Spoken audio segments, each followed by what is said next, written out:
buenas tardes para todos los presentes, los que están en este lugar acompañándonos y también los que están de forma virtual. Mi nombre es Virginia Cabrera Segovia y voy a estar moderando este conversatorio homenaje. Para aquellos que nos escuchan por primera vez, quiero contarles que este ciclo de homenajes, organizado por la Fundación Club de la Libertad, se viene realizando una vez por semana, ya hace algunos años, seleccionando referentes del pensamiento liberal de diferentes épocas, haciendo una revisión de sus ideas, teniendo en cuenta el aniversario de su natalicio, cuando se trata de un personaje público, o como en el día de hoy, tomando una fecha importante como referencia. Quiero recordarles a quienes estén interesados que pueden solicitar un certificado de asistencia a través de nuestras redes sociales. También quiero pedirles a quienes están conectados de forma virtual que mantengan los micrófonos muteados para poder disfrutar de estas disertaciones. También quiero aclarar que es la primera vez que realizamos este homenaje de manera híbrida, lo cual lleva a pedir disculpas en cualquier tipo de inconveniente que pueda llegar a surgir. El día de hoy, el tema que convoca a este conversatorio homenaje es el bicentenario de la primera Constitución de Corrientes, es decir, el Reglamento Provisorio Constitucional de 1821. Antes de pasar a escuchar a los oradores, haré una breve introducción de la temática, como es costumbre en cada uno de los homenajes. El 12 de octubre de 1821 comenzó un nuevo periodo histórico para Corrientes. La ciudad de antaño, fundada en 1588 por Juan Torres de Vera y Aragón, se transformaba en epicentro de un Estado autónomo, dejando como reliquias aquellas viejas cadenas de sometimiento y dominación. España, Buenos Aires, la Liga de los Pueblos Libres y la República Entrerriana pasarían a formar parte del pasado. Comprender la autonomía política de Corrientes, fechada un 12 de octubre, no puede centrarse únicamente en la narración de la conspiración propiciada contra Evaristo Carriego o la reproducción de las virtudes del Reglamento Provisorio Constitucional de 1821. Por el contrario, debe razonarse desde la Revolución de Mayo, proceso que los historiadores tácitamente consensuaron fechar a partir de 1810. Los primeros historiadores se referían a este hecho histórico en sus diferentes escritos. Mantilla, por ejemplo, nos decía: la provincia recobra su libertad el 12 de octubre de 1821, sin disparar un tiro. Dicha revolución pacífica fue preparada por el comandante de cívicos, Juan José Fernández Blanco, de acuerdo con el sargento mayor Nicolás Ramón de Atienza y algunos comandantes de campaña. El pueblo congregado en la plaza principal deliberó en asamblea y resolvió nombrar comandante general interino a Nicolás Ramón de Atienza, hasta la reunión de un congreso constituyente que sancionase la constitución del Estado y nombrase gobernador propietario. Por su parte, Antonio Orsini afirmaba: el 12 de octubre, día memorable para la provincia de Corrientes, porque desde esa fecha data su verdadera independencia, librándose de la anarquía que desde la emancipación la dominaba, y recuperando sus derechos políticos de manos de caudillos que la usurparon. El historiador Manuel Figuerero se refería a este acontecimiento diciendo: este feliz suceso tuvo lugar el 12 de octubre de 1821 y marca para la provincia de Corrientes la fecha fastuosa de su liberación del dominio de los caudillos, y desde ella arranca la verdadera independencia política y la asunción en toda plenitud de su autonomía local como Estado soberano e independiente. Cuando surgió en 1821 la entidad provincia, en sustitución de la ciudad comuna, en el ejercicio de la autoridad del territorio, aquella no desmereció en la tradición de los servicios de esta, como lo comprueba la epopeya brillante en contra de la tiranía y sus luchas por el civismo argentino. Por último, Antonio Castelo también hacía referencia a este suceso. En las primeras horas del 12 de octubre de 1821, cuando debían salir de la capital los jefes y oficiales, ya confabulados, depusieron al comandante de armas Evaristo Carriego y lo pusieron en prisión. Los sublevados convocaron a una asamblea popular para que resolviera en definitiva sobre la proclamación de la libertad provincial y dentro de la independencia, la unión y fraternidad con las demás provincias de Sudamérica. Corrientes recuperaba su autonomía para no perderla más. De esta manera, queda más que claro las razones por las cuales realizamos el día de hoy este homenaje a la primera constitución de la provincia de Corrientes. El día de hoy tenemos el honor de contar con la presencia del doctor Dardo Ramírez Bracci. Actualmente es secretario y miembro de la Junta de Historia de la provincia de Corrientes y miembro correspondiente de la Academia Nacional de la Historia de la República Argentina. Asimismo, también fue designado miembro correspondiente de la provincia de Corrientes de la Academia de Ciencias Morales y Políticas. Es abogado, magíster en Ciencias Políticas, doctor en Derecho, y sus principales actividades académicas se focalizan en la docencia universitaria con el cargo de titular por concurso de la materia Historia Constitucional Argentina, Cátedra B de la Facultad de Derecho y Ciencias Sociales y Políticas de la Universidad Nacional del Nordeste. También nos acompaña el doctor Jorge Enrique de Niri, doctor en Historia por la Universidad de El Salvador, presidente de la Junta de Historia de la provincia de Corrientes, director del Archivo General de la provincia de Corrientes y miembro de la Academia Argentina de la Historia. Además, contamos con la presencia del doctor Fabián Nieves, quien es abogado, profesor de Historia Constitucional Argentina, especialista en Derecho Constitucional por la Universidad de Bolonia, miembro de número de la Junta de Historia de la provincia de Corrientes y concejal de la ciudad de Corrientes. En referencia a los tiempos de exposición, cada orador tendrá 15 minutos. Mientras tanto, los participantes que están presentes de forma virtual podrán ir dejando sus ideas y también sus preguntas en el chat. Así, al finalizar las exposiciones, podemos abrir un espacio de debate y también de conversatorio donde se podrá realizar un intercambio. Muy bien, dicho esto, le damos la palabra al primer disertante, que es el doctor Enrique de Niri. Bienvenido, doctor, lo escuchamos. Siempre se escribe según la proximidad del que la escribe con los hechos o con los actores, hay un edulcorado. O sea, la realidad es que es cierto que el movimiento de 12 de octubre fue incruento, se desencadenó solamente cuando ya había muerto Pancho Ramírez, o sea que no había un riesgo, digamos, de una retroversión militar. Según distintas versiones, el que trajo la tropa, trajo las milicias de la campaña de León Esquivel, ¿no es cierto? Que era el caudillo de Cacatí. Y además, parece que el hombre que había dejado Ramírez iba acompañando a los que hicieron el movimiento. Eso lo cuenta bien en Ferré en su memoria, ¿no es cierto? El tema de la indignación que se despierta por el asunto de que cuando llega el correo, este hombre se lo lleva y lo revisa él primero. Claro, estaba muy asustado por lo que estaba pasando en Entre Ríos. Pero bueno, la cuestión es de que sí es cierto. O sea, ahí aparece una vez más la habilidad de los correntinos para hacer las cosas sin derramar sangre. Porque inclusive en los movimientos que había habido antes, en general, las penas más graves fueron los destierros, ¿no es cierto? O sea, lo condenaban a irse de la provincia por unos años. A mí de lo que me toca hablar es de ese periodo, digamos, caracterizar el proceso histórico que conduce a que se haga esta primera constitución, el reglamento provisorio constitucional.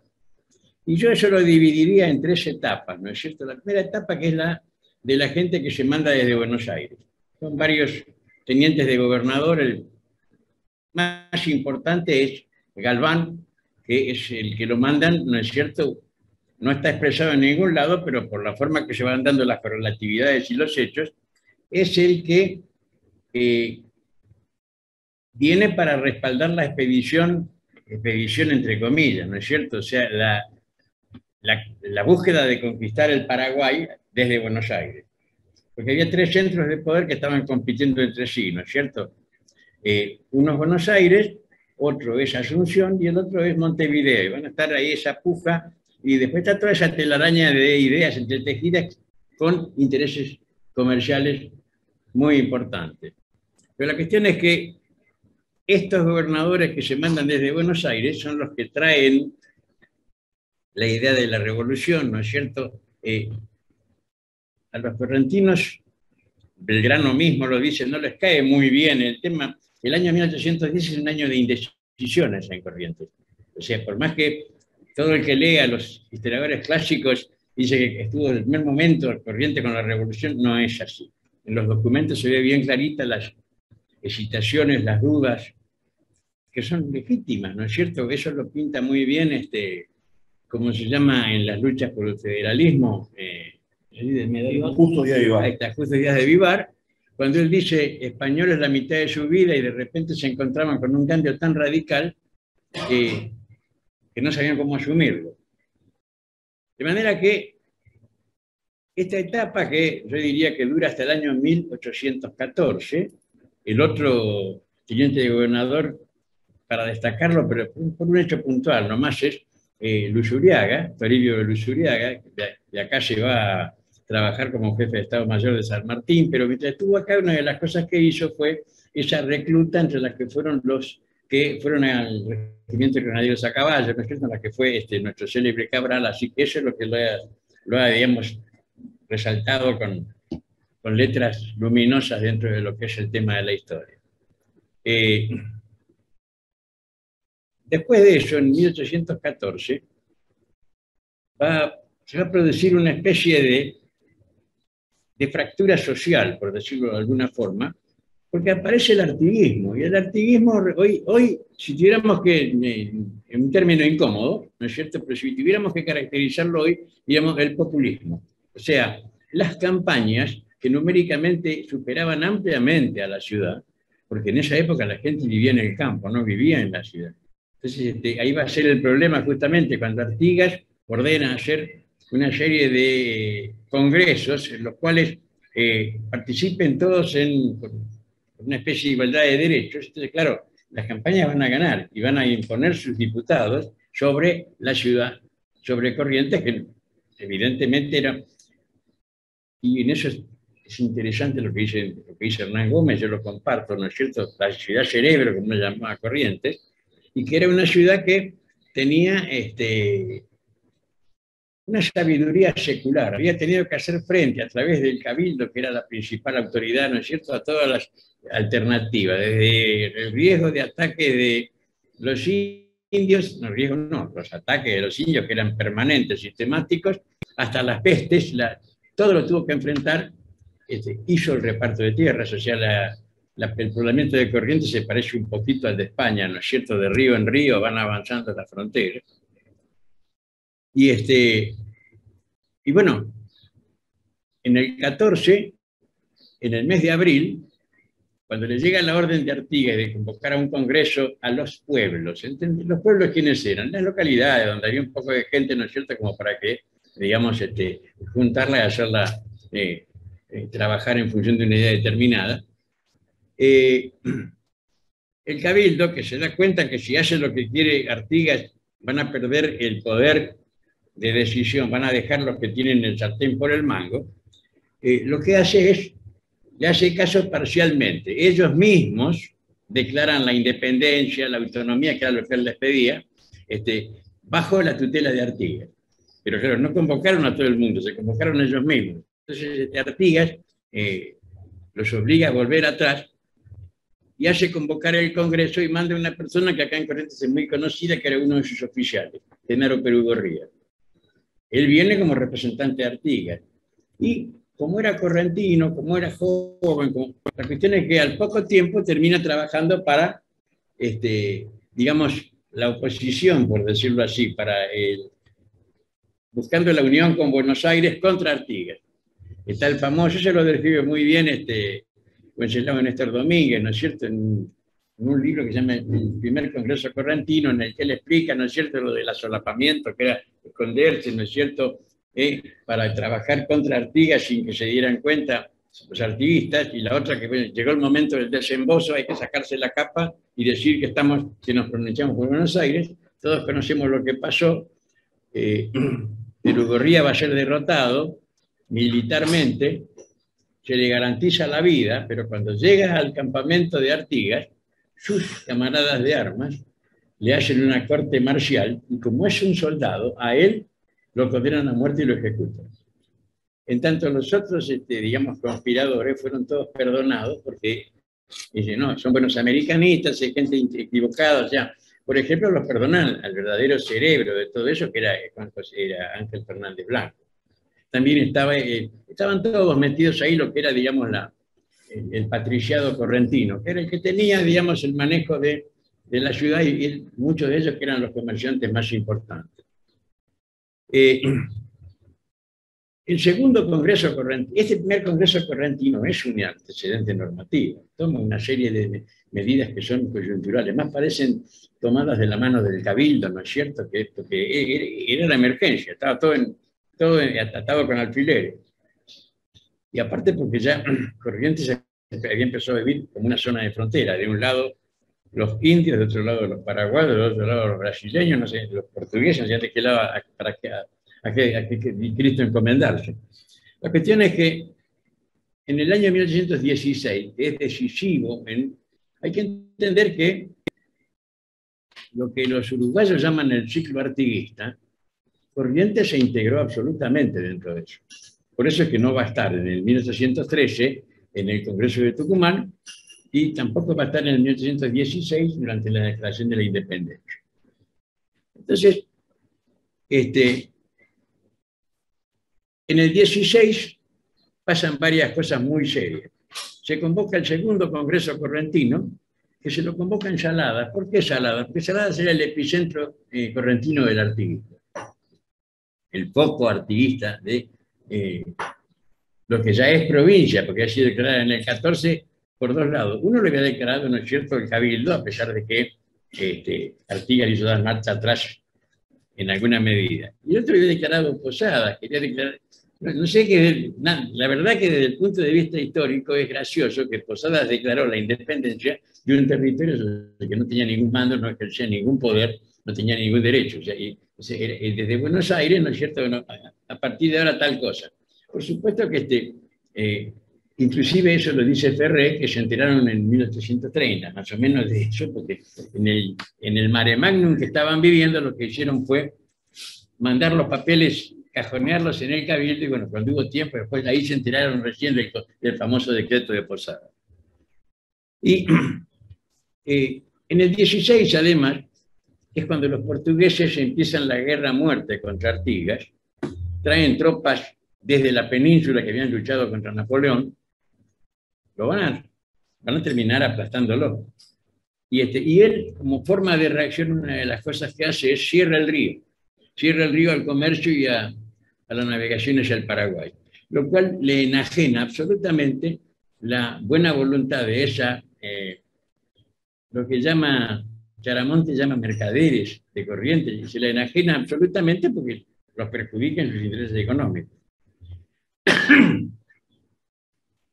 El tercer Congreso correntino, que es en 1818, está en el marco.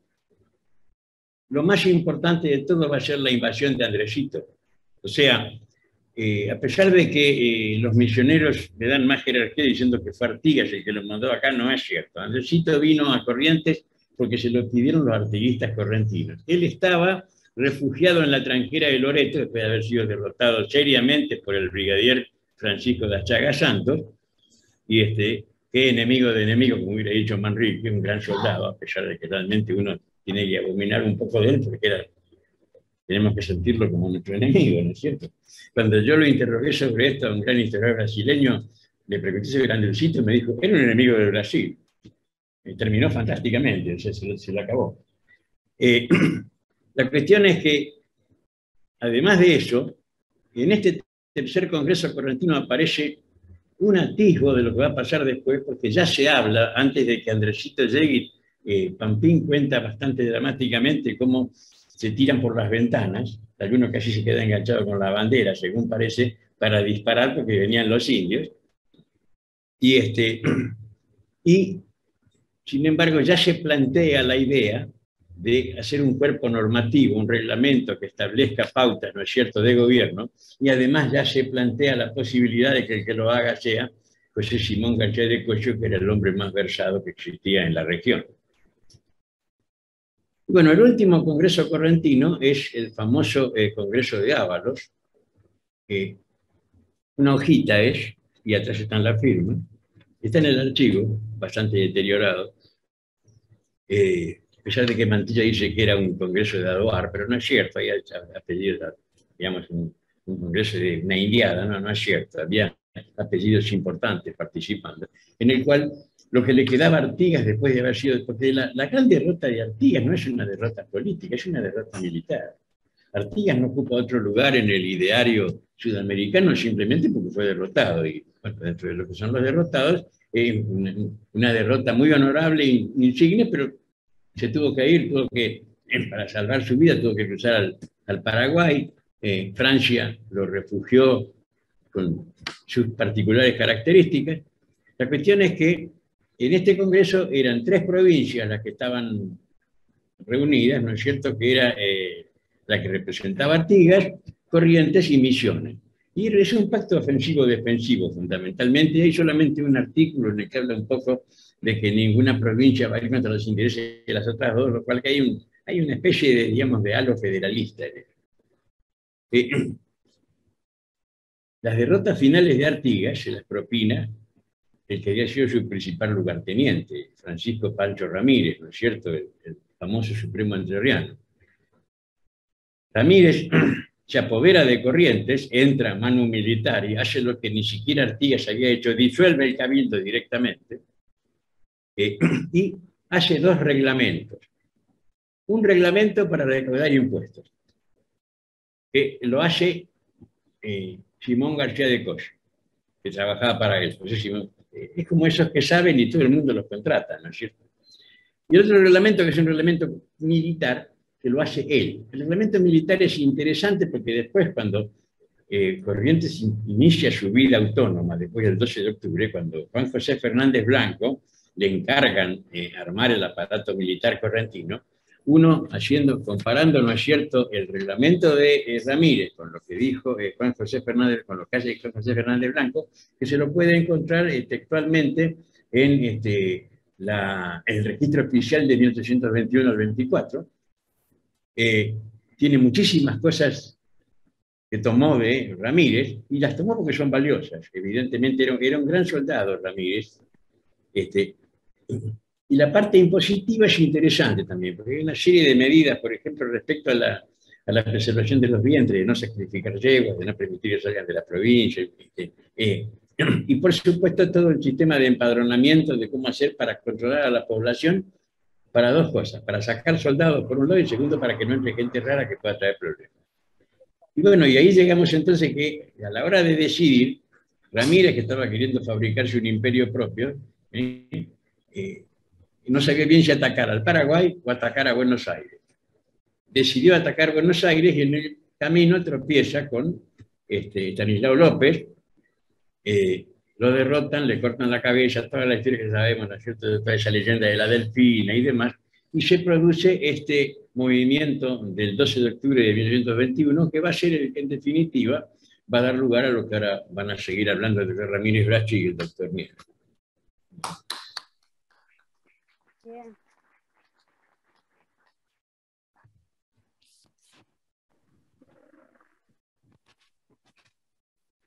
Tú podrías estar escuchando 20.000 horas toda esta gente.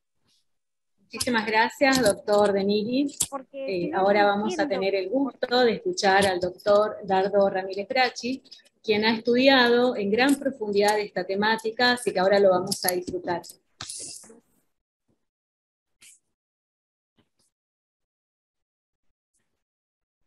Buenas tardes.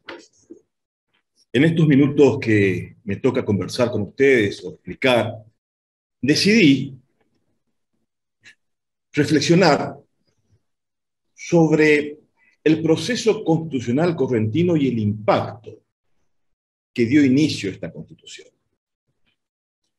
Pero para alcanzar aquel estadio, me parece necesario ensamblar aquella proyección histórica que también Enrique nos enseñó, de cómo Corrientes fue modelando su proceso constitucional desde la autonomía hasta el pacto político.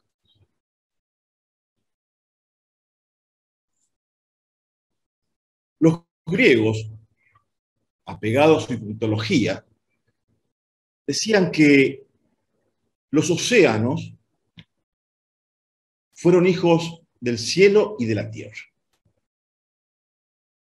De la misma manera, el proceso constitucional republicano de toda Hispanoamérica va a ser hijo también de dos grandes paradigmas. Ya no la tierra ni el cielo de los griegos, pero sí de la formación constitucional escrita de las revoluciones atlánticas y de lo profundo del ideario valorativo del derecho castellano. Va a haber un proceso, una mezcla que no se va a dar en ningún otro lado. Y desde México hasta Buenos Aires se va a experimentar esa forma de construir el Estado, nueva, novedosa, distinta, que nadie conocía. Por lo tanto, los tropiezos van a ser constantes, permanentes y dificultosos. Y una de las primeras cuestiones a resolver va a ser el problema que planteó Enrique hace un rato. La cuestión de los pueblos. La cuestión de quién administraría el poder político. Un poder político en el cual se manifiesta con la distribución del que manda, quién manda y cómo manda. En cambio, otra cuestión alcanzó notable consenso desde el principio, que fueron ¿cómo llamarlo? La aproximación a un mundo republicano.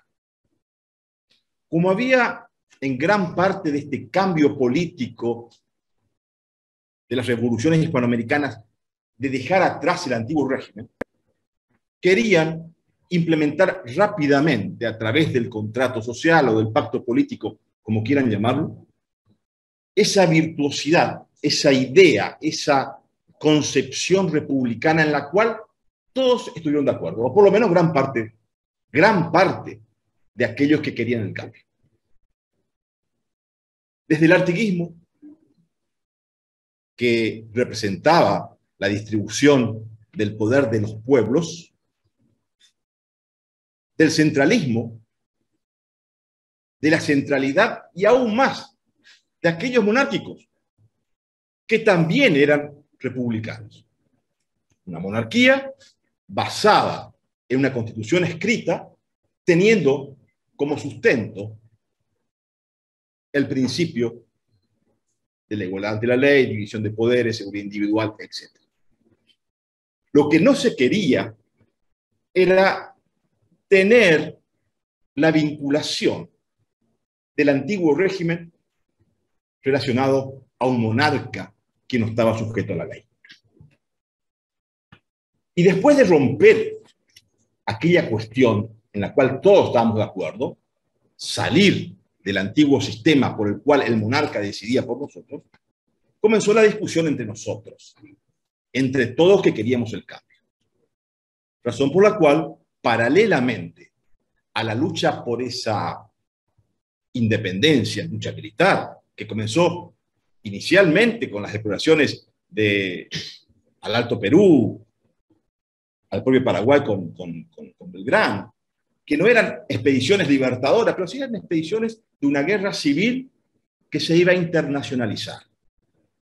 Porque las luchas por la independencia hispanoamericana son luchas internas, civiles, entre realistas y entre aquellos que no querían el sistema monárquico. En esa cuestión va a comenzar a emerger esta disputa de poder. Insisto, como dije hace algunos minutos. Primero, la cuestión republicana, en la cual todos coincidían. Artiguistas, centralizadores del poder, monárquicos, todos querían ese pacto político y que la comunidad esté sujeta a esa idea, a ese contrato social. Pero el problema, la debilidad va a comenzar cuando se inicie la idea de la distribución del poder político.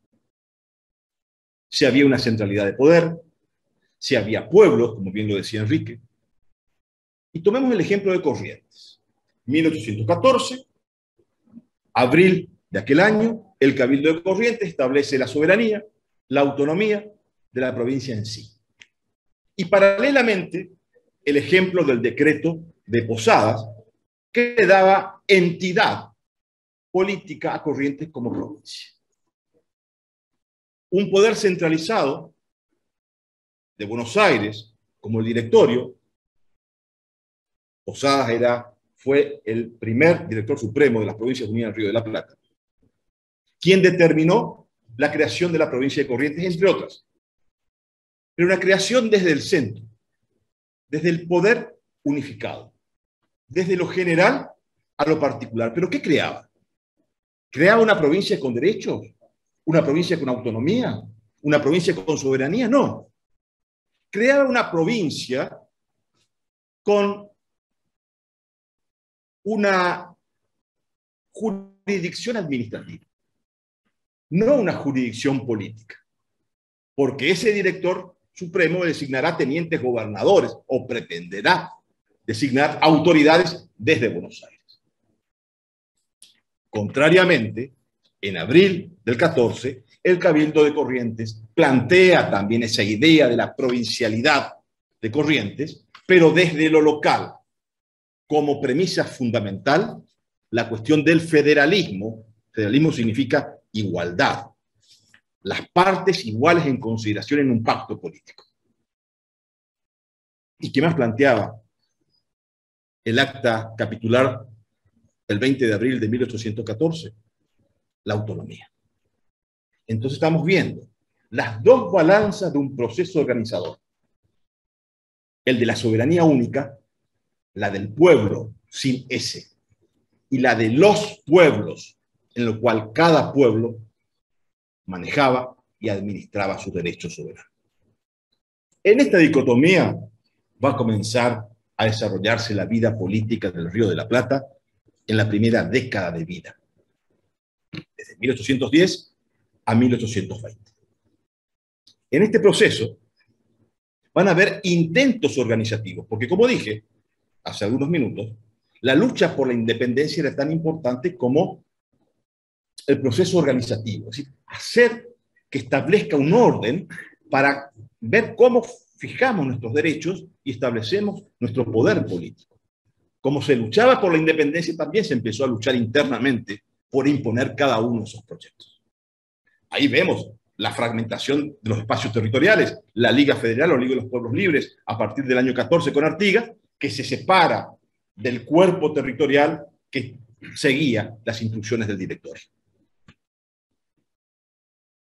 En esta década inicial, ese proceso centralizador trató de organizar el país con una visión rusoniana de la soberanía indivisible, soberanía única, soberanía del pueblo, razón por la cual todos los pobladores, todos los habitantes del Río de la Plata forman parte de un solo cuerpo político, razón por la cual debe haber un solo gobierno, el gobierno centralizado.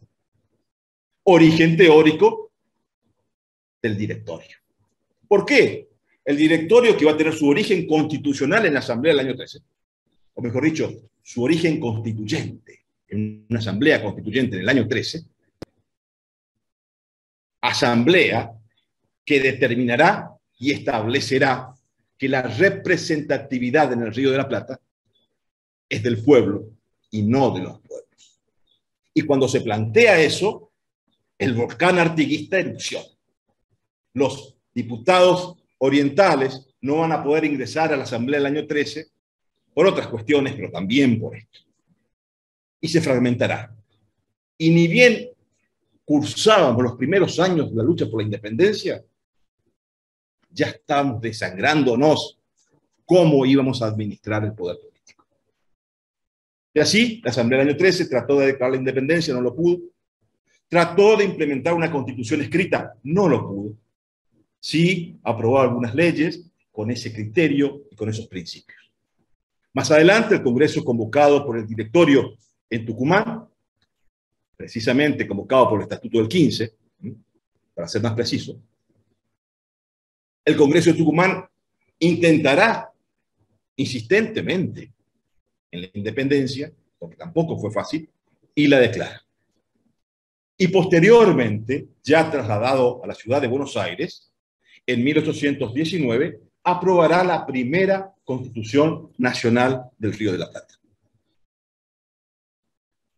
Pero esta Constitución, que va a seguir el hilo conductor, el filamento de la idea del poder centralizado, aquel heredado por la Asamblea del año 13, del pueblo y no de los pueblos, del directorio y de la concepción que el poder debe ser uno solo y las provincias solamente entidades administrativas. Desde luego, una constitución de esas características llevaba al fracaso. Y así fue. Se rechaza esta constitución que tanto esfuerzo costó, se rechaza por las provincias y comienza la ebullición con mayor intensidad. Parece que un gran volcán, sobre todo en las provincias litoraleñas, bajo la idea artiguista, comienzan a presionar hacia el puerto y el directorio. Y ahí la figura de Artigas, Francisco Ramírez, Estanislao López, que llevarán adelante el proceso que conocemos de 1820. Y 1820 es el punto de inflexión, es una bisagra. Va a caer todo lo anterior, las constituciones, los estatutos, el directorio. Y la década pasada, la década que transcurrió, va a ser como que no haya pasado nada. Porque al caer toda autoridad nacional, nuevamente las reacciones locales comienzan a llevar adelante algunos principios organizativos. Y comienzan simultáneamente a florecer las constituciones locales. Es como una reacción del fracaso de lo general a una reacción intensa, fecunda y firme que las provincias buscan organizar. Lo que no pudo hacer el Estado general, las provincias naturalmente por su dimensión comenzaron a hacerlo. ¿Y cuál era esa dimensión? Una dimensión más cotidiana, una dimensión más controlable, una dimensión en donde se podía generar un pacto político, una dimensión en donde conformar un Estado a través de la población con un sentido de pertenencia era factible, correntinos que querían ser correntinos, santafesinos que querían ser santafesinos, cordobeses que querían ser cordobeses. Entonces el sentido de pertenencia estaba garantizado. El país de los correntinos era Corrientes. La cuestión territorial, de gran importancia porque el territorio es el lugar donde se ejerce la jurisdicción, es hasta donde se aplica la ley, cómo y de qué manera. La competencia, el que manda, dónde manda y hasta dónde manda. ¿Hasta dónde tiene el poder político el que manda? ¿Sobre qué territorio? Como decían los romanos, heredados del derecho indiano, el derecho de posesión, el derecho de ocupación. Si yo no ocupo, yo no posesiono y seguramente no tendré poder. Puedo decir, sí, mi jurisdicción es hasta el infinito. Pero si yo no tengo jurisdicción sobre eso, no tengo dominio sobre eso. En un mapa imaginario puedo decir que es mío. Pero la efectiva decisión y el dominio efectivo está dada por la ocupación. Digámoslo a España, esto que sembró de más de 450 ciudades en el proceso de conquista. ¿Y qué garantizó a España? La posesión de los territorios hispanoamericanos, perdón. La fundación de ciudades, fundarse para quedarse. ¿Qué garantizó a Corrientes durante el primer gobierno de Ferrer?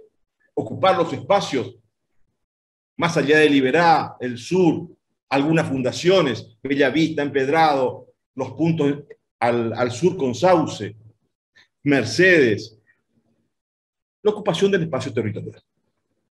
entonces Corrientes se compromete al espacio territorial. El segundo elemento.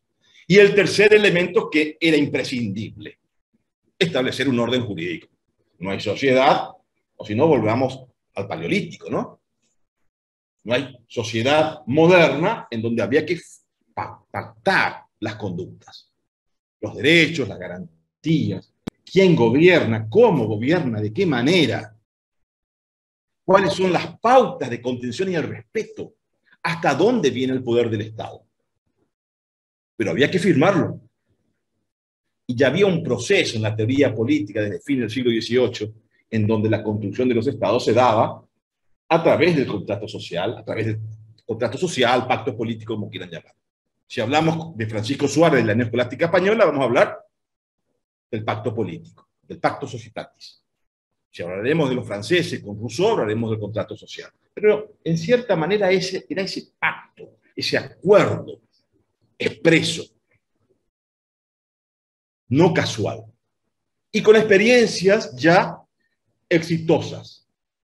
Estados Unidos de Norteamérica, que fue el punto de partida para la construcción de un pacto escrito dentro de las ideas republicanas y de la construcción del federalismo, que fue espejo, que reflejó primeramente con el artiguismo y después con todas estas provincias que idearon la necesidad de su existencia a partir de los derechos propios. Y Corrientes plantea, como bien nos dijo Enrique en su explicación anterior, la necesidad de administrar sus propios derechos. Por eso sus congresos, por eso su impronta a partir de 1814, por eso su enfrentamiento con aquellos tenientes de gobernador elegidos por el directorio, que a partir del 14 no se los elige más. Y en ese marco de necesidad de existencia de identidad política, Corrientes construye su primera constitución. Su reglamento provisorio de 1821, cuyo día de hoy se cumplen exactamente 200 años. Que va a ser el punto de partida por el cual la identidad institucional de Corrientes arranca. No quiere decir que Corrientes no existía antes, no, existía. Vaya si no, si fue puntal y mojón de la construcción de toda esta región. Va a comenzar a existir la provincia como entendemos hoy, con un gobierno, con un sistema republicano y con los resortes necesarios para reclamar sus propios derechos. Porque va a ser el gobierno que anidó en base de estas constituciones, 1821, 1824, 1838, 1856 con Pujol, y los proyectos de 1841 y 1847, que tienen un gran soporte constitucional importantísimo, van a ser la guía, el filamento, por el cual Corrientes va a solventar sus reclamos federales. La necesidad de sus derechos de aduana, la navegación de los ríos, poder exportar e importar libremente, lo que va a llevar a un enfrentamiento durante el proceso preconstituyente de gran violencia. Pero más allá de esto, sigamos con el marco constitucional, ya que me quedan escasos minutos. Este marco de Corrientes constitucional le va a dar cimiento, le va a dar fundamento para construir una de las redes más importantes que tiene el proceso constitucional argentino. Los pactos entre provincias y el nacimiento y la construcción de los pactos preexistentes que el preámbulo de 1853 lo establece con meridiana claridad. En cumplimiento de pactos preexistentes, porque la Constitución del 53, la Convención Constituyente del 52 y el resultado de aquella Constitución van a ser no de casualidad por la idea orquicista o de un puñado de hombres, sino por el legado de los pactos preexistentes, los pactos que preexistieron a la Argentina. Esos pactos de preexistencialidad, Corrientes será un actor preponderante. Aún más, me atrevo a decir, Corrientes es el gestor del proceso de la política de pactos y de tratados en todo el Río de la Plata. En forma precaria, primitiva, ya en el primer gobierno de Ferré, acuerdos y pactos con Entre Ríos, con Santa Fe, tal vez pactos de carácter comercial, de no agresión, también con Buenos Aires, tratados bilaterales,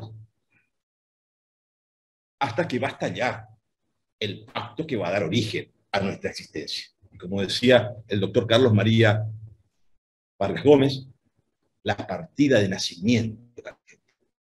El pacto del 4 de enero de 1831, cuyo discurso, planteo e idea de Ferré fue la más importante en aquel momento. No solamente por el pacto, por el proyecto que presentó, sino por las discusiones previas. ¿Quién va a llevar adelante el proyecto del Pacto Federal? Y lo va a hacer Ferré. La idea de Corrientes, de vincular su idea, pero no mezquina, no autonómica para sí misma, sino de entrega para llevar adelante un proceso organizador. Por eso Ferré insistía con un Congreso Constituyente, ya en 1830, 1831. Y su proyecto, que hablaba de la matriz política, incorporaba la matriz económica. Y ahí está realmente la sabiduría de Ferré. Y él claramente lo manifestaba. No podemos construir un federalismo político si no tenemos clara la matriz económica de cómo va a funcionar ese federalismo que va a nutrir las ideas y los derechos de las partes de aquel federalismo. Y eso lo planteaba el propio Ferré con el proyecto del 30. Por supuesto, Buenos Aires, que seduce rápidamente a Santa Fe, porque Buenos Aires tenía directa influencia sobre Santa Fe, sobre Entre Ríos, pero no tenía influencia sobre Corrientes. Rojas y Patrón no tenía influencia sobre Ferré, sí sobre los representantes y diputados de Santa Fe y Entre Ríos.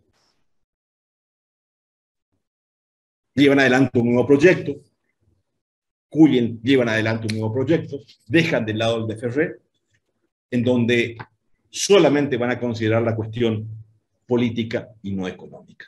Ferré se retira, y esta idea de construir un país federal, con idea de Corrientes, va a ir comenzando ya a diluirse desde ahí.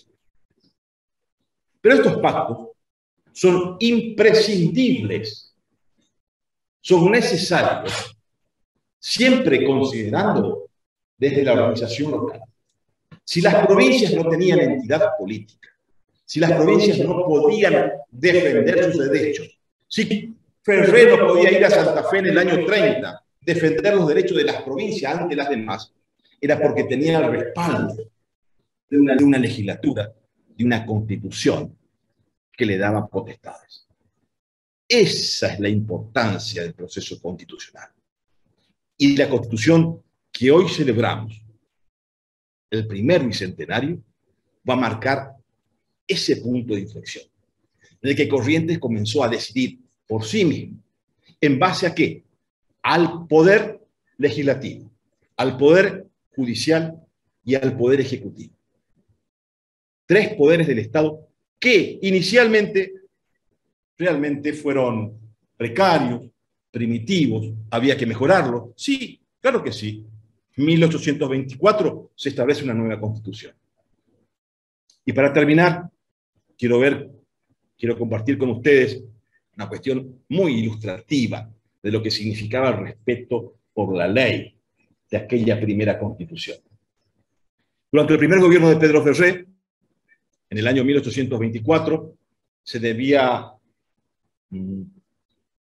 renovar parcialmente la legislatura provincial y la elección se hacía por departamentos. En el departamento de Goya fue electo diputado por aquel departamento Bernardo Igarzábal, por legítima elección. Igarzábal viene a la legislatura debía aprobar la elección y comprueba de que Bernardo de Igarzábal tenía un vínculo familiar directo con el gobernador. razón por la cual desestima la elección y manda a producir una nueva elección en el departamento de Goya para elegir un nuevo diputado que no tenga ligamen con ningún poder político. Esa enseñanza, esa cuestión de la virtud republicana, es el inicio de aquella matriz que dije al principio, de las revoluciones atlánticas y de lo más profundo del derecho castellano, que defendía los principios de la persona y la necesidad del límite del poder. Nada más. Muchas gracias.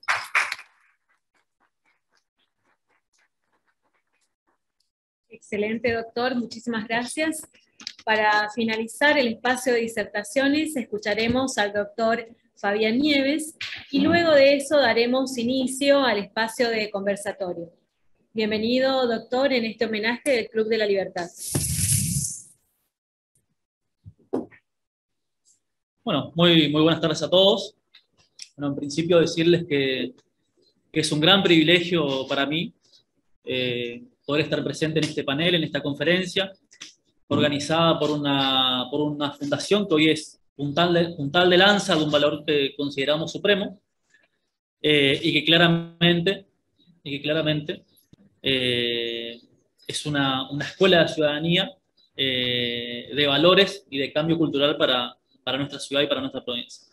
En segundo lugar, decirles que también es un gran privilegio y un honor compartir este panel con dos personas a las que admiro profundamente, a las que considero maestros, mentores, y además de amigos, que creo que además son las dos personas que más se han preocupado por difundir este reglamento provisorio constitucional que hoy cumple su bicentenario, y eso quiero destacarlo, quiero subrayarlo, y el trabajo que se viene llevando adelante a través del Archivo Histórico de la provincia y de la Junta de Historia de la provincia de Corrientes. Y en tercer lugar, obviamente, me siento privilegiado por poder reflexionar un poco con ustedes sobre esta Constitución que claramente es un mojón en la historia republicana de Corrientes, y que no es posible comprender todo este proceso de la idiosincrasia republicana de Corrientes sin entender estas primeras instituciones, porque para comprender las instituciones vigentes no alcanza simplemente con saber el derecho positivo actual, sino, como decía el jurista Romano Gallo cuando comentaba la ley de las 12 tablas, para poder comprender la ley actual necesariamente tengo que ir al principio, porque el principio es la parte más importante del todo. En definitiva, hablar de la Constitución correntina de 1821 implica hablar, como también ya se dijo aquí en parte, del ascenso efectivo de la soberanía de la provincia, pero también del ascenso de su Estado de Derecho, del apego a una historia que forma parte de la identidad y de la idiosincrasia republicana y federal de los correntinos. Y es que, a diferencia de lo que sucedió con la experiencia europea, donde primero se crearon los estados a través de las monarquías absolutas, consolidando el poder de imperio, de tributar, de administrar justicia, de llamar a las armas, y luego en una segunda etapa sujetaron o buscaron sujetar toda esta actividad a la ley, a la Constitución. En el camino hispanoamericano, en cambio, esta tarea debió hacerse de manera simultánea. En el mismo momento en que se buscaba edificar el Estado, emerge también la preocupación por limitar el poder y consagrar y proteger los derechos de los ciudadanos. Después de la primera década revolucionaria, con la caída del directorio y la denominada anarquía del año 20, que aquí ya se explicó muy bien, esto va a traer como consecuencia claramente el surgimiento de un conjunto de soberanías emergentes en el Río de la Plata. A partir de entonces, las provincias se van a constituir en verdaderos estados soberanos. Van a reglamentar sus propias normas constitucionales al mismo tiempo que van a persistir en tentativas de unión federativa. Cada provincia va a reasumir así su soberanía, va a sancionar su propio ordenamiento jurídico, va a acuñar su propia moneda, va a ir creando sus propias instituciones, levantando su propia aduana, levantando sus propios ejércitos. Y este periodo que se va a prolongar hasta 1853, el año de la Constitución Federal, no va a estar exento de continuidades con el antiguo marco legal del antiguo derecho castellano, o del antiguo derecho indiano, o del antiguo régimen, como lo queramos llamar. Y así es que producía la revolución del 12 de octubre de 1821, los hombres de Corrientes van a buscar someterse a una ley constitucional para que el nuevo estado de situación pueda aparecer con la dignidad de un Estado libre e independiente, tal como lo dice Ferré en sus memorias, quien incluso va a descartar de plano, desde el primer momento, de que se elija gobernador a través de una junta de comandantes, como inicialmente se había pretendido hacer. Decía Ferré que había que convocar a un congreso representativo de los pueblos y que constituyese a la provincia con independencia del poder militar. El Congreso Correntino, que va a sancionar entonces este reglamento provisorio constitucional, va a declarar en primer lugar que reside en él la representación y el ejercicio de la soberanía de la provincia, para luego sí avanzar en este reglamento provisorio que no es más que una verdadera constitución regular que organiza los poderes y consagra los derechos individuales. La idea de la Constitución aparece aquí entonces como un pacto político fundamental, como una técnica para limitar el poder y como un documento para consagrar las libertades del pueblo correntino. No va a ser una constitución garantía como la Constitución norteamericana, es decir, no tendrá un control de constitucionalidad judicial como por ejemplo lo tenemos hoy actualmente.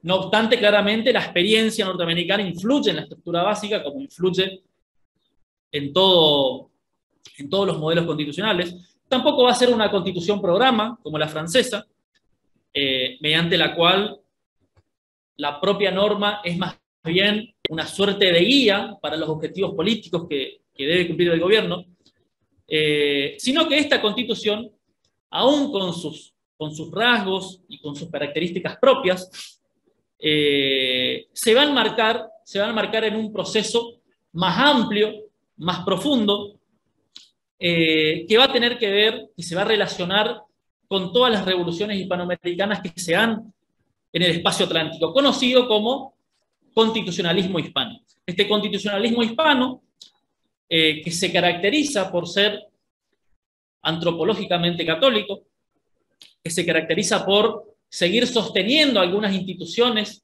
hispano-indianas o del antiguo régimen, siendo de alguna manera un paso previo y de transición hacia un constitucionalismo plenamente liberal.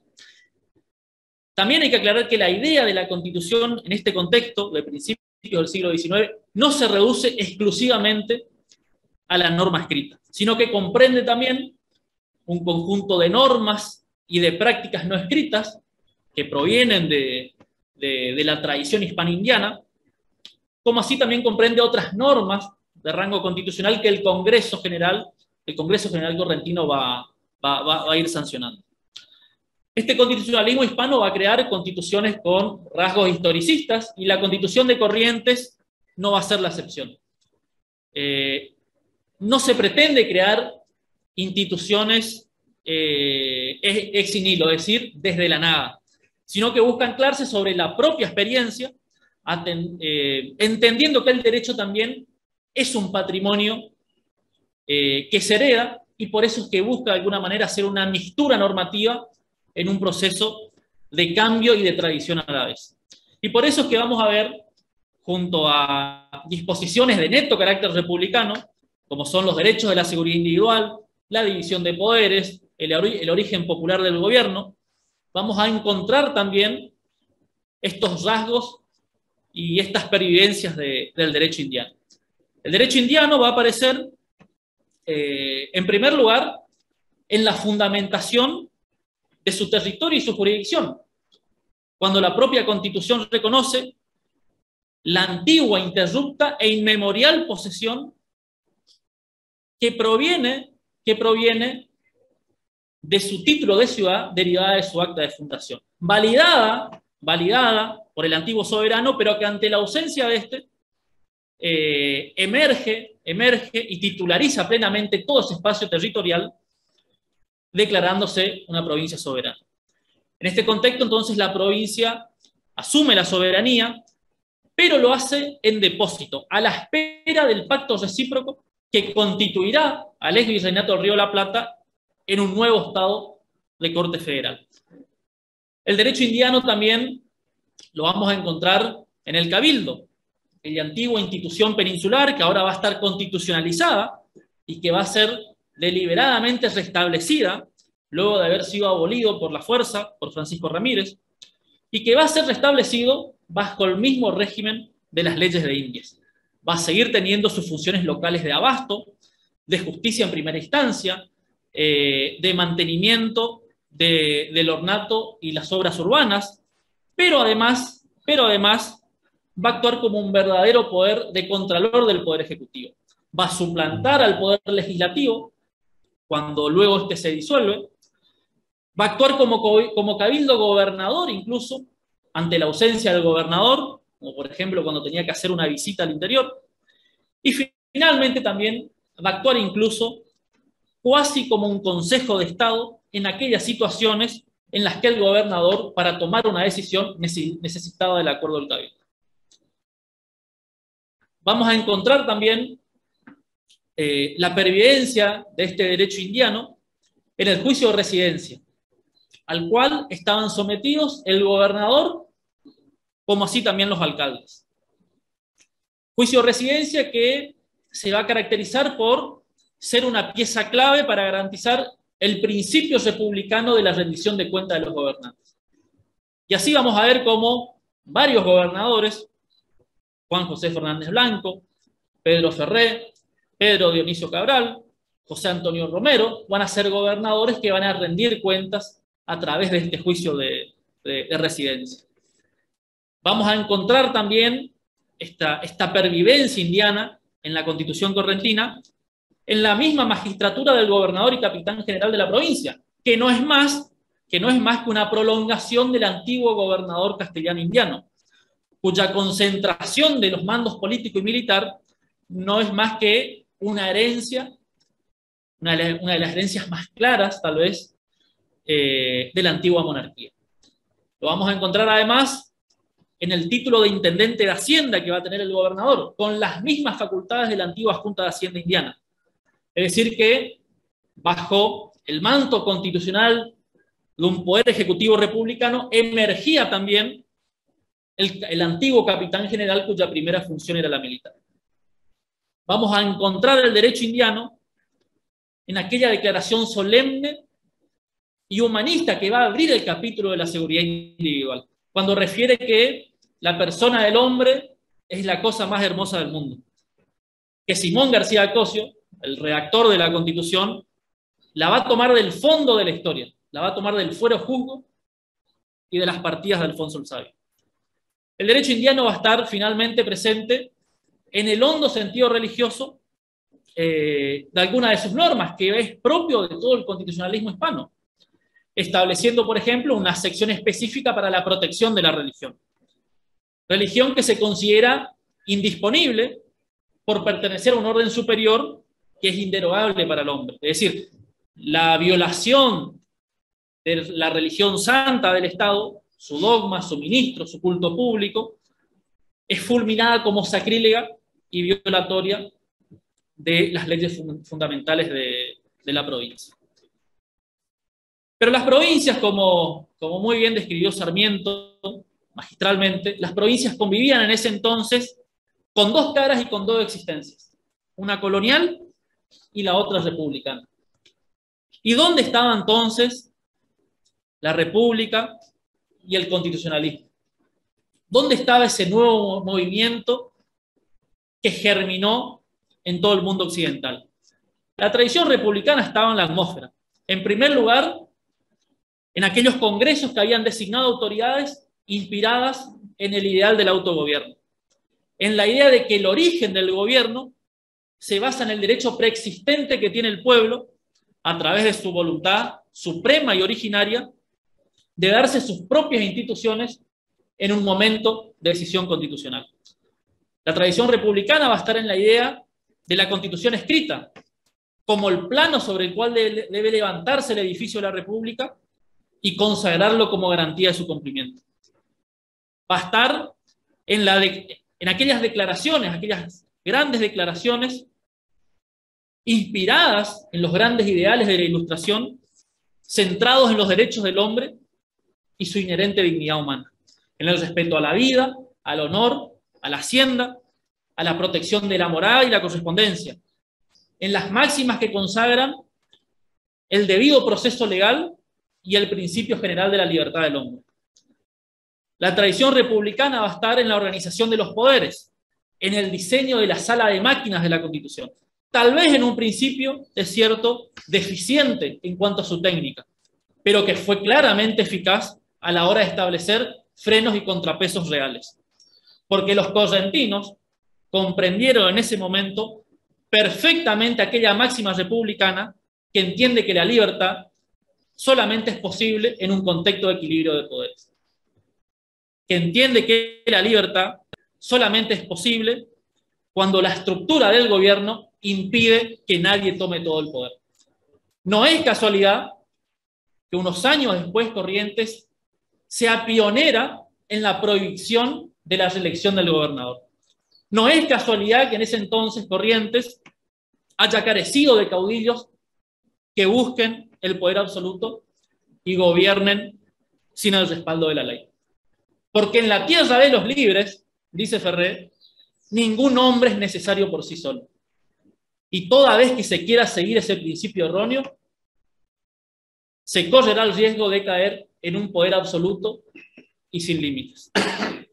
Y mientras otras provincias, aún en su constitución, establecían la supremacía del poder público, mientras otras provincias emulaban la voluntad del caudillo, emulaban un gobierno sin formas ni debate, Corrientes se mostraba de alguna manera como una isla republicana, con gobernantes civiles que se alternaban en el poder, lo que no le impidió defender a la patria y movilizar todas sus fuerzas para defender su territorio y el de toda la nación. Por eso Corrientes va a tener, como decía Wenceslao Néstor Domínguez, esa ansia permanente de constitucionalidad. No era la Constitución un fetiche, como dirán algunos críticos de la Constitución. La Constitución se hacía para garantizar la libertad. Y bajo la invocación de esta Constitución, esta primera Constitución de 1821, Corrientes abre uno de los periodos de mayor estabilidad institucional en su historia, solamente superado por los últimos 20 años. Lo cual llevó a uno de los grandes historiadores correntinos, Manuel Florencio Mantilla, a decir que Corrientes fue entonces la única provincia con un gobierno regular y civilizado. Solo en ella imperaban las leyes, dice Mantilla. Solo en ella se respiraba libertad. Muchas gracias.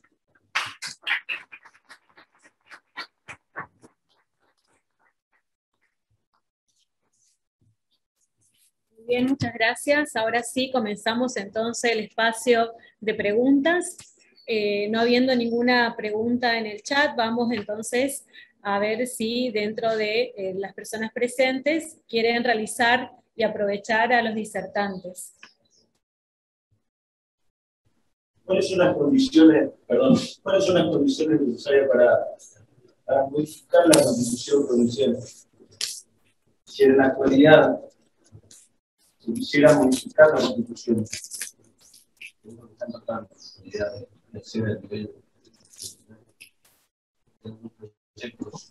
¿cuáles son las condiciones que paso de estudios ¿Para alguien en particular la pregunta? No, para el que me la puedan mostrar.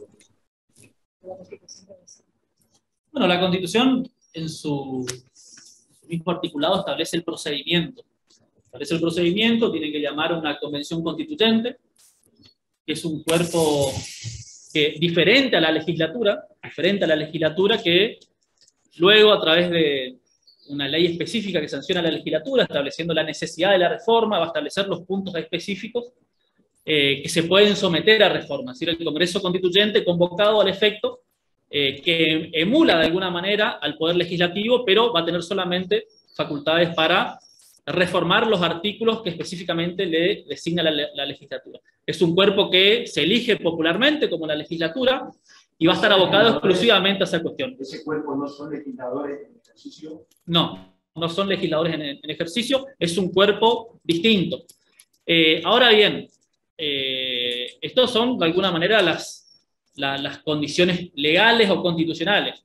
Después, por supuesto, estarán las condiciones políticas, si hay demanda por parte de la sociedad de reformar la Constitución, si hay vocación por parte de los poderes constituidos de hacerlo. Yo personalmente soy de la idea de que las reformas constitucionales, salvo que sean extremadamente necesarias, es preferible evitarlas. Un gran constitucionalista, Carlos Villain, decía que reformar una constitución es como meter mano en un gran mecanismo de relojería. Uno mueve una pieza y si mueve mal esa pieza, es posible que los objetivos que se quisieron cumplir luego en la aplicación normativa no surja la realidad, que fue lo que pasó en la reforma del 94. El objetivo era atenuar el presidencialismo y se incrustó las facultades delegadas, se incrustaron los decretos de necesidad y urgencia, que son en realidad elementos de un sistema parlamentario, no se adecúan a un sistema presidencialista, y se terminó haciendo lo contrario. Pero en fin, esas serían las condiciones legales y bueno, alguna reflexión sobre las condiciones políticas o sociales sobre eso. Hernán Gómez sobre la Constitución de conocía la vocación reformista. Y eso yo diría que ya extendía hasta nuestros días. Y con respecto al problema de quiénes son los que tienen que hacer la reforma, una de las cosas que invalidó la Constitución de 1949 fue que los constituyentes eran los mismos que estaban en ejercicio como legisladores. Hablo a nivel nacional, ¿no? Pero a nivel provincial también. Además, para terminar, no se puede entender. El sistema constitucional argentino es un sistema muy particular. La Constitución no puede ser modificada por el poder ordinario legislativo. Se modifica solamente por un poder constituyente. El poder constituyente es un poder específico, ad hoc, para que se convoca, como decía Fabián, para reformar la Constitución. Con mandato específico y limitado, con un corset para las cláusulas que se estableció en la ley que ordenaba el proceso de constitución. Entonces, que no es lo mismo en otros procesos políticos. No es lo mismo en Estados Unidos, no es lo mismo en Europa. Bueno, tenemos gran parte de similitud en algunos países europeos. Pero es esto, es el poder constituyente el único facultado para llevar adelante el proceso de modificación de la Constitución, a través de los detalles perfectamente establecidos que están ya en la Constitución fijados. Y después, más allá de la lírica constituyente, la realidad es que si uno analiza fríamente todas las veces que se han producido movimientos reformistas en el país, habría que ver cuál fue el que no fue motivado por la causa number one de las reformas, que ha sido la búsqueda de la reelección de algún determinado mandatario. Buenas tardes, estoy de acuerdo con todo lo que dijeron, pero me queda una duda. ¿Esa revolución de 1821 era de carácter federal o unitario? 1821, yo creo que puede ser la cuarta, tercera que se da a nivel nacional. Quería saber qué diferencias encontraban con la que hubo en Córdoba 1821 y Tucumán 1820, creo que es. Sí, no había, la primera cuestión, no había una organización nacional, que ya descartamos. Como dije en mi exposición, hay un proceso simultáneo necesario en el fracaso de la organización nacional en el año 20 con la Constitución del 19. Al fracasar eso, inversamente proporcional a la organización nacional, comienzan a surgir los espacios locales. ¿Similitudes? Varias. Todas tienen el proceso esta de la impronta republicana que también dije en mi exposición. Una impronta republicana que viene por una necesidad de incluir de llevar adelante esa forma organizativa. Insisto, desde artiguistas hasta los más centralizados voluntarios eran republicanos. El problema era la distribución del poder. Y ahí comienza que a través de Córdoba, Tucumán, Santa Fe, Corrientes, las primeras manifestaciones locales constituyentes. Con diferencias también notorias algunas, pero similitudes también. Diferencias, por ejemplo, la primera, que fue la de Santa Fe en 1819, el poder ejecutivo tenía facultades para poder distribuir algunas decisiones en el ámbito judicial. Por ejemplo.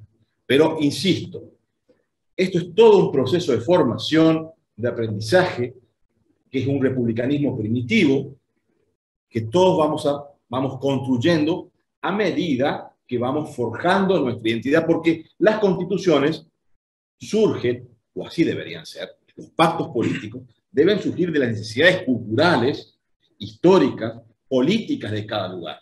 Por eso, el constitucionalismo argentino no es lo mismo que el constitucionalismo mexicano, por más que tenga la misma raíz del constitucionalismo hispánico, pero no es lo mismo, ni que el peruano ni que el boliviano, porque hay connotaciones históricas locales que lo hacen irrepetible.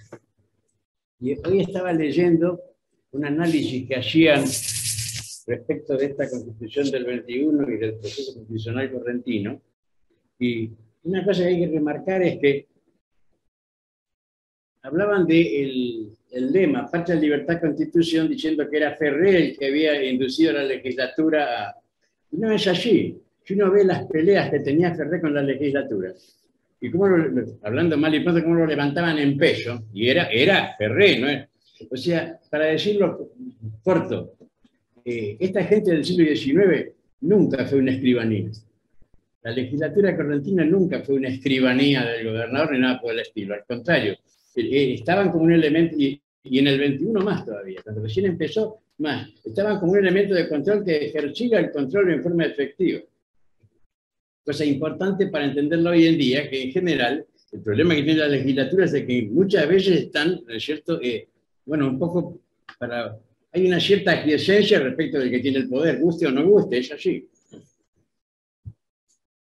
Nos llega una pregunta en el chat que está dirigida al doctor Ramírez Brachi, del doctor Andrés Salvador, y dice, ¿qué disponía la Constitución en materia de seguridad individual?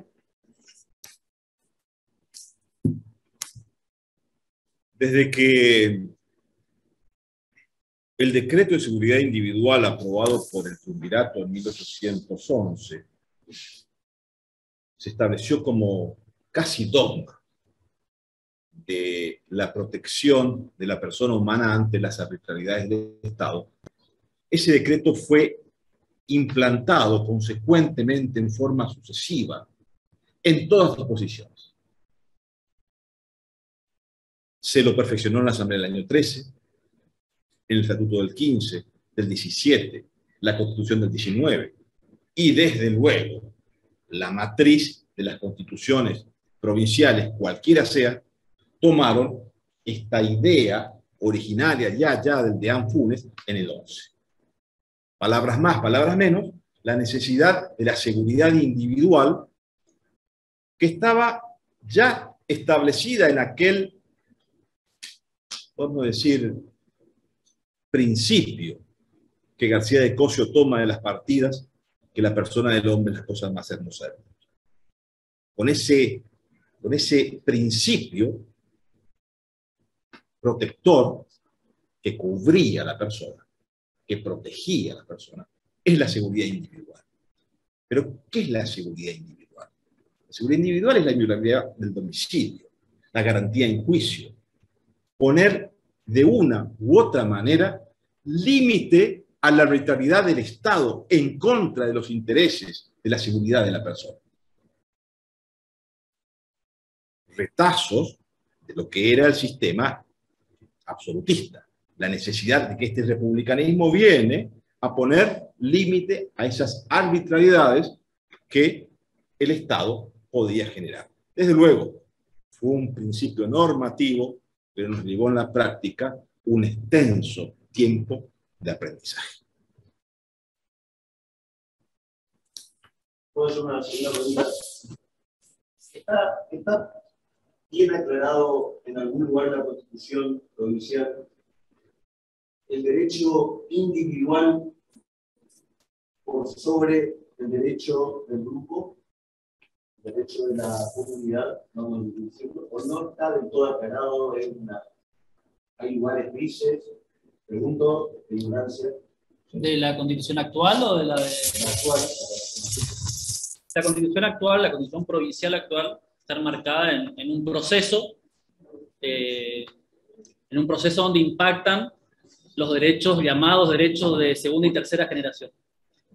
Esos derechos, o sea, entendiendo que los derechos de primera generación serían los derechos específicamente individuales, propiedad, seguridad individual, etc., libertad de locomoción.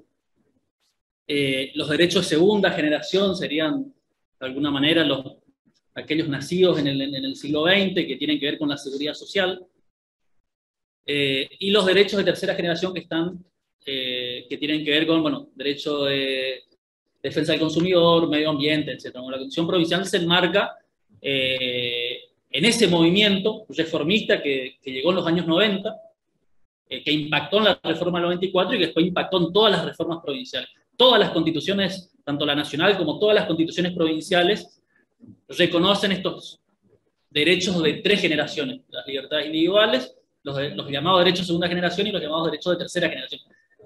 Eso es en lo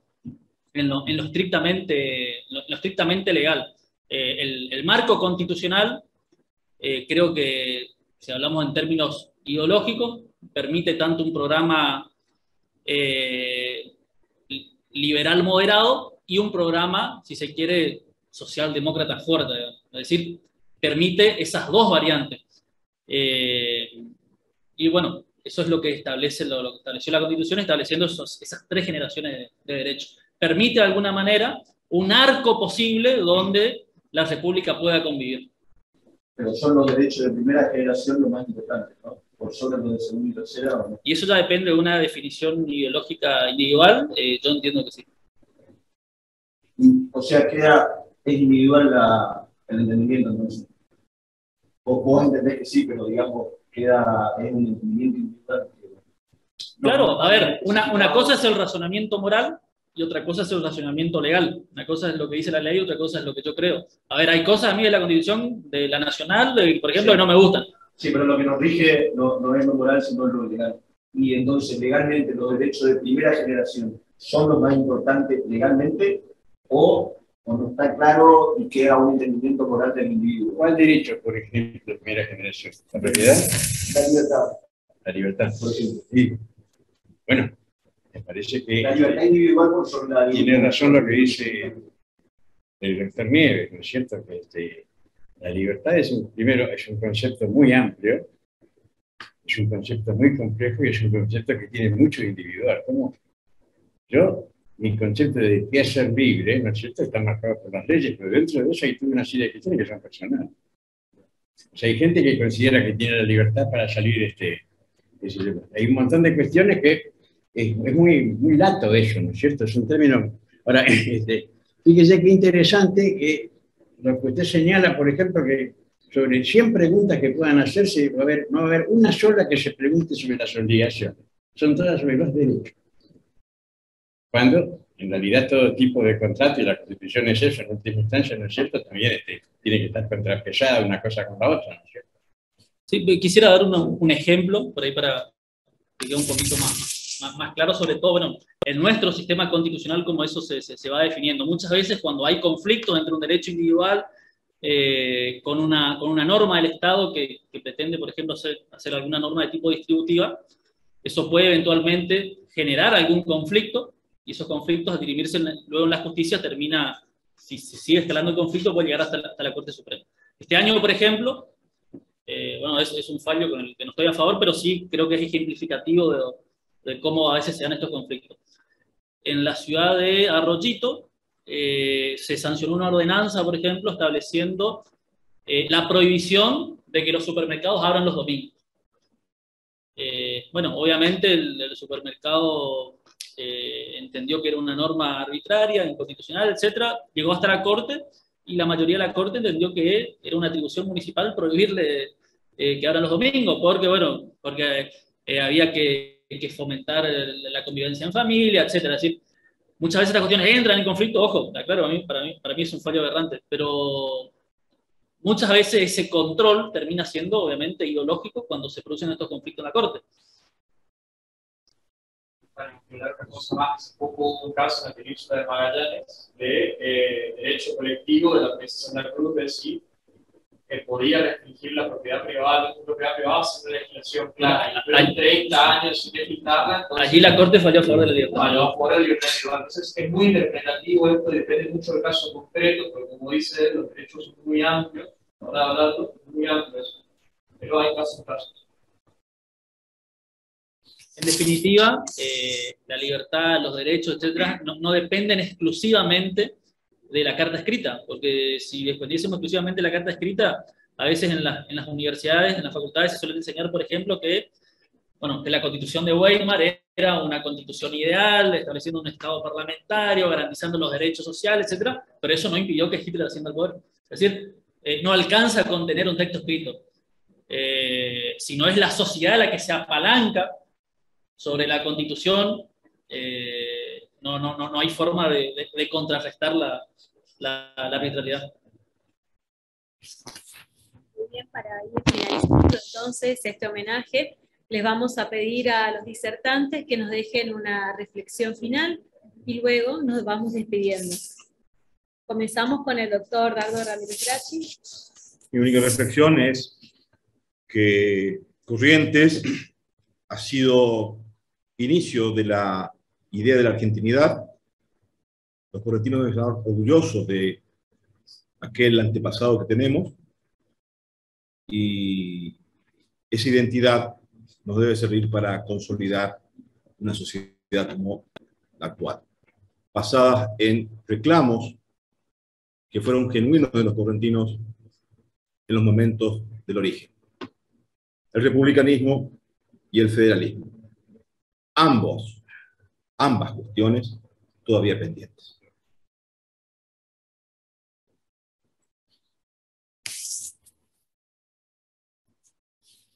Indro Montanelli dijo que cuando una sociedad tiene que defender a punta de bayonetas su sistema de valores, ese sistema de valores está llegando a ser anacrónico. Y yo extendería, digamos, esa misma reflexión respecto a los problemas normativos, ¿no es cierto? Cuando se produce una intoxicación legislativa, una superabundancia de leyes que no se cumplen, etcétera, etcétera, esa sociedad que está tratando de defender. Interesante lo que decía el doctor Nieves respecto de la República de Weimar, ¿no es cierto? O sea, por más que estén todos los papeles bien hechos, lo que tiene que funcionar es el resto. Con los papeles no hacemos nada más que un primer paso.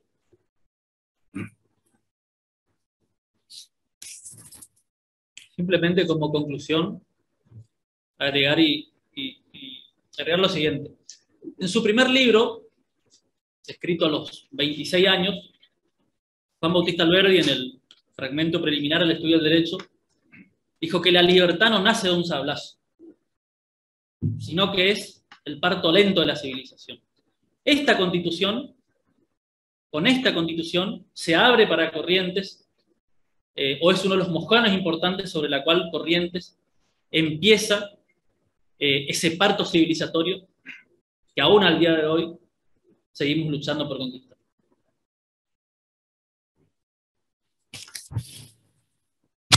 Ahora solamente queda agradecer al doctor Gracchi, al doctor Deniri y al doctor Nieves por su tiempo y su predisposición para acompañarnos en este homenaje del Club de la Libertad, también a todos los que estuvieron de forma presencial y también en la modalidad virtual, y les dejamos la invitación para el próximo homenaje, que se va a realizar un conversatorio sobre Ron Friedman el sábado 18 de diciembre a las 18 horas. Muchísimas gracias a todos y lo esperamos la próxima.